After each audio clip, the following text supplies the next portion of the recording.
Assalamualaikum Ustaz. Waalaikumsalam warahmatullahi wabarakatuh. How are you, Iman? Alhamdulillah, I'm good. Iman, there was something you wanted to ask, right? Yes. Ustaz, why do we have to solat every day? Masya Allah, what a great question, Iman. Would you like to know more about solat? Yes. Come join with me. Let's go inside.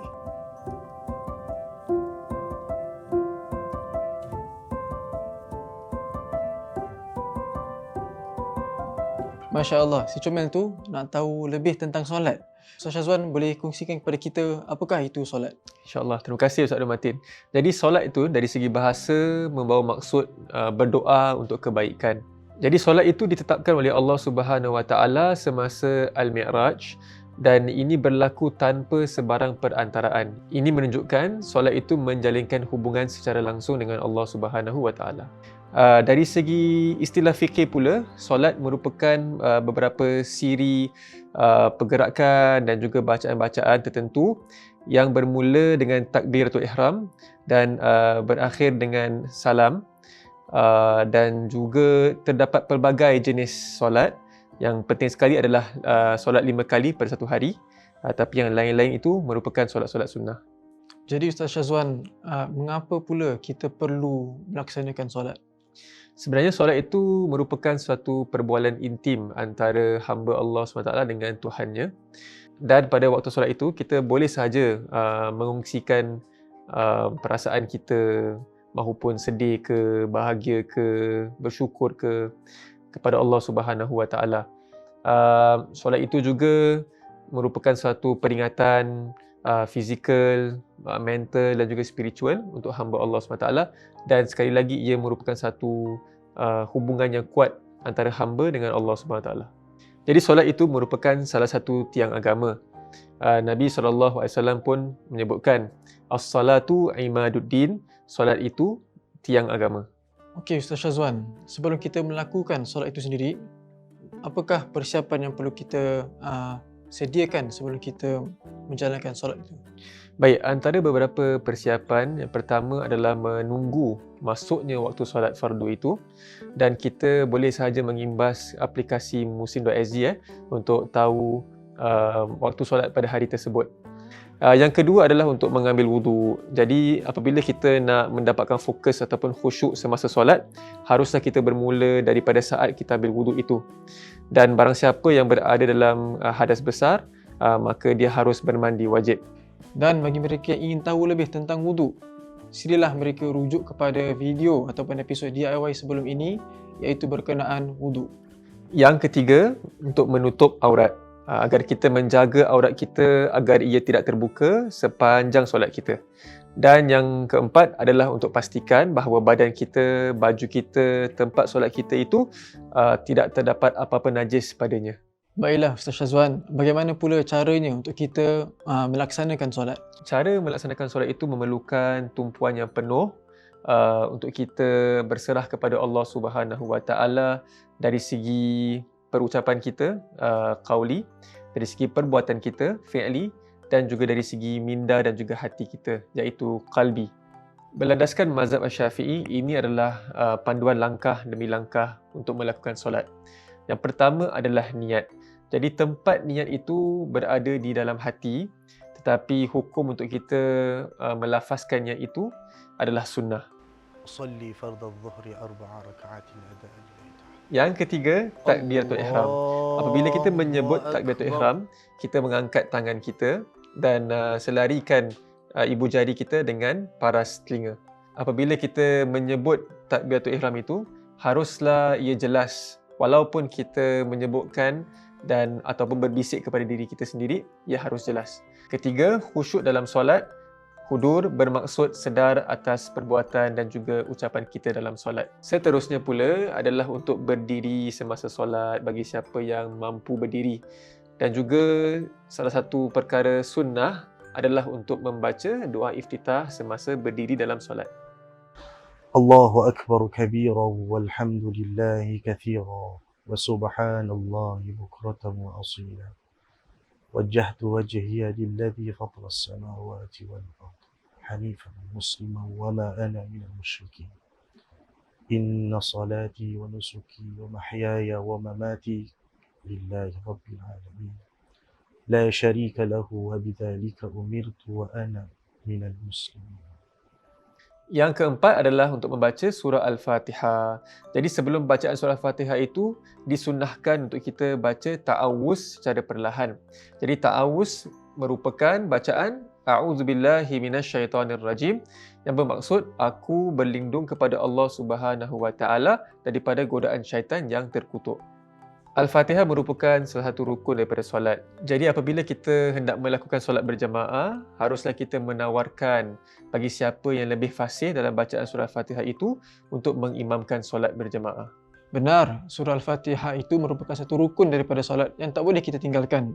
Walaupun begitu, bagi mereka yang masih lagi belajar ataupun menghafal surah Al-Fatihah, boleh bagi mereka untuk membawa sekeping nota dengan bacaan surah Al-Fatihah agar dapat membantu mereka membacanya atau menghafalnya dalam solat itu sendiri.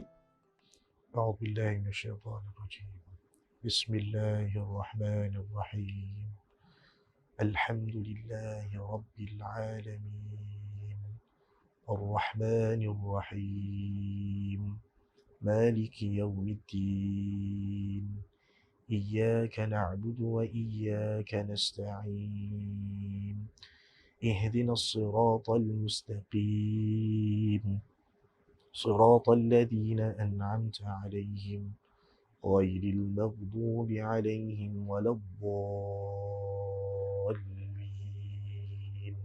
آمين. Yang kelima adalah untuk melakukan ruku'. Jadi pada ruku' itu kita bolehlah baca doa Subhana Rabbiyal Azim wa bihamdi. Maha suci Tuhan yang Maha Agung serta pujian baginya. Dan apabila kita melakukan ruku' ataupun sebarang pergerakan dalam solat, haruslah kita melakukannya dengan tumakninah ataupun untuk kita berhenti seketika agar tidak terlalu tergesa-gesa dalam melakukan solat. Yang keenam adalah untuk melakukan i'tidal. Jadi apa itu i'tidal? I'tidal itu adalah berdiri dan meletakkan kedua tangan di sebelah badan kita di tepi sini dan untuk membaca doa. سمع الله لمن حمده. Yang ketujuh adalah untuk melakukan sujud. Jadi apabila kita melakukan sujud itu, haruslah kita pastikan tiada yang menghalang dahi kita daripada tempat sujud. Dan apabila kita melakukan sujud, kita harus membaca Subhana Rabbiyal A'la wa bihamdi. Yang bermaksud Maha Suci Allah yang Maha Tinggi dan segala pujian baginya. Yang ke-8 pula adalah untuk duduk di antara dua sujud ataupun dinamakan sebagai julus. Pada saat ini, kita bolehlah melakukan duduk di antara dua sujud dalam keadaan iftirash, iaitu duduk di atas kaki kiri dan kaki kanan kita pula jari jemarinya mengarah kepada kiblat. Dan bagi mereka yang tidak dapat melakukan dalam keadaan iftirash, bolehlah mereka melakukan semampu boleh.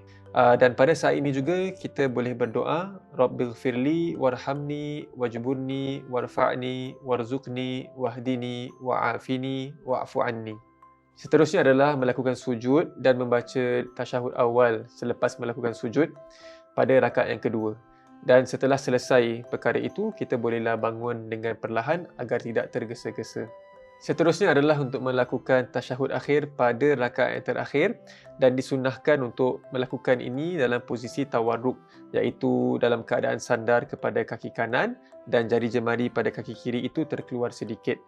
Dan untuk kita membacakan doa tasyahud akhir.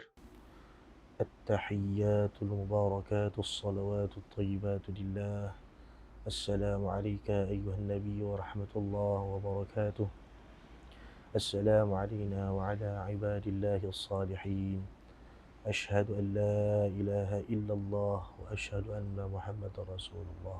Seterusnya adalah untuk membaca selawat atas Nabi Muhammad SAW dan kita boleh membacanya dalam versi selawat Ibrahimiyah. اللهم صل على سيدنا محمد وعلى آل سيدنا محمد كما صليت على سيدنا إبراهيم وعلى آل سيدنا إبراهيم وبارك على سيدنا محمد وعلى آل سيدنا محمد كما باركت على سيدنا إبراهيم وعلى آل سيدنا إبراهيم في العالمين إنك حميد مجيد. Seterusnya pula adalah untuk memberi salam, untuk menyebutkan Assalamualaikum warahmatullahi yang bermaksud salam sejahtera ke atas kamu. Yang terakhir sekali adalah tertib, agar kita melakukan perkara-perkara dalam solat kita mengikut turutan yang kita pun telah menyebutkan. Dan kalaulah kita terlupa salah satu rukun daripada solat, maka solat kita itu tidak sah. Bagaimana pula perkara yang boleh membatalkan solat?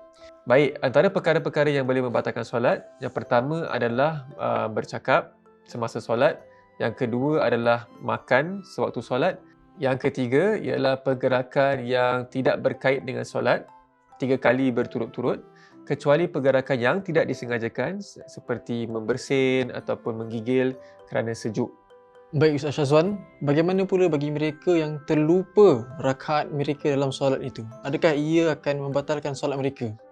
Lupa bilangan rakaat solat itu tidak membatalkan solat, walau bagaimanapun beliau harus memilih bilangan rakaat yang beliau lebih yakin. Selalunya ini adalah bilangan rakaat yang lebih kecil. Jadi sebelum beliau memberi salam, haruslah dia melakukan sujud sahwi.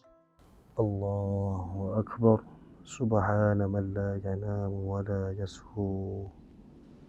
Sujud sahwi boleh juga dilakukan sekiranya seseorang itu terlepas 3 perkara.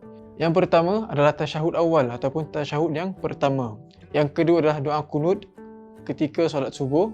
Dan yang ketiga adalah sekiranya seseorang itu terlupa untuk melakukan selawat ke atas keluarga baginda Rasulullah SAW. Waktu selepas seseorang itu menunaikan solat adalah waktu yang sangat berharga, terutamanya bagi untuk kita mendoa kepada Allah Subhanahu Wa Taala. Jadi Ustaz Syazwan, apakah doa yang boleh kita sarankan kepada para penonton yang senang dan mudah untuk kita amalkan? Baik Ustaz Martin, jadi selepas solat itu haruslah kita meluangkan sedikit masa untuk beristighfar kepada Allah Subhanahu Wa Taala. Lalu kita bolehlah membaca doa-doa berikut. Bismillahirrahmanirrahim. Allahumma antas salam wa minkas salam wa ilayka ya'udus salam.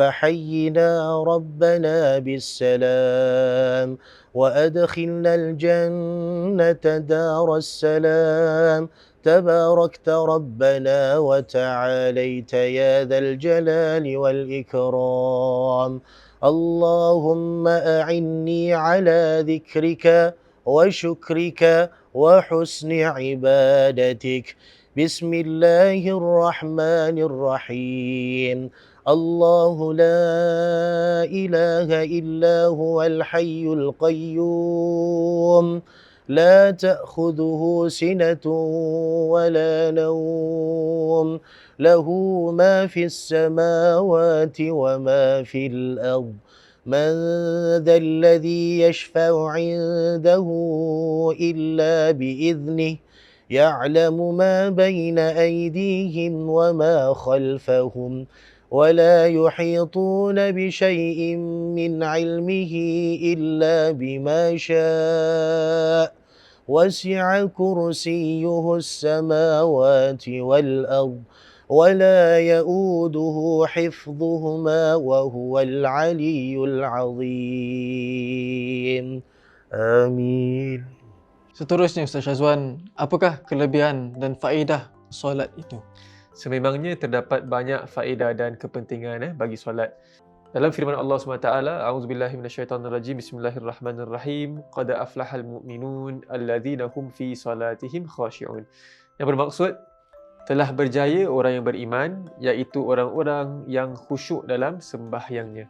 Setiap kali Nabi SAW ditimpa kesedihan dan kesusahan, baginda akan mengambil wuduk dan mendirikan solat sebagai sumber kekuatan untuk meneruskan kehidupannya. Anna Rasulullah sallallahu alaihi wasallam kana idza hazabahu amrun fazi'a ila shalah. Apabila ada yang menyedihkan Rasulullah sallallahu alaihi wasallam, beliau akan beralih kepada solat. Ini adalah faedah-faedah solat. Antaranya yang pertama adalah membersihkan dosa-dosa mereka yang melakukan solat. Dan yang kedua adalah melindungi daripada perkara keji dan juga mungkar. Solat juga dapat mendatangkan cahaya bagi mereka yang melaksanakannya di hari kiamat kelak. Dan solat juga dapat memperkukuhkan lagi kestabilan rohani dan juga mental. Ini merupakan hukum-hukum solat dalam keadaan biasa. Ada pula keadaan-keadaan khusus yang memerlukan sedikit perubahan ataupun penyesuaian silalah rujuk kepada kelas adil di laman learnislam.sg.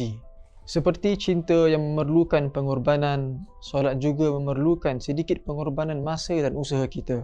Penyerahan dan pengabdian kita kepada Allah Subhanahu wa taala ini menandakan kasih sayang kita kepadanya. Sesungguhnya Allah Subhanahu wa taala menjanjikan bahawa segala usaha kita lakukan untuk menunaikan solat tidak akan sia-sia. Allah Subhanahu wa taala menyebutkan dalam Al-Quran, "Wa'mur ahlaka bis-salati wastabir 'alaiha la nas'aluka rizqan nahnu narzuquk wal 'aqibatu lit-taqwa." Yang bermaksud, dan perintahkanlah kepada keluargamu untuk mendirikan solat dan bersabarlah kamu dalam mengerjakannya. Kami tidak meminta rezeki kepada kamu, kamilah yang memberi rezeki kepadamu, dan akibat yang baik itu adalah bagi orang yang bertakwa. Terima kasih Ustaz Syazwan. Dan yang terakhir sekali, sebagai satu peringatan, tidak kira berapa jauh kita rasa diri kita daripada Allah Subhanahu wa taala, Allah Subhanahu wa taala sentiasa ada dan sedia untuk menerima kita.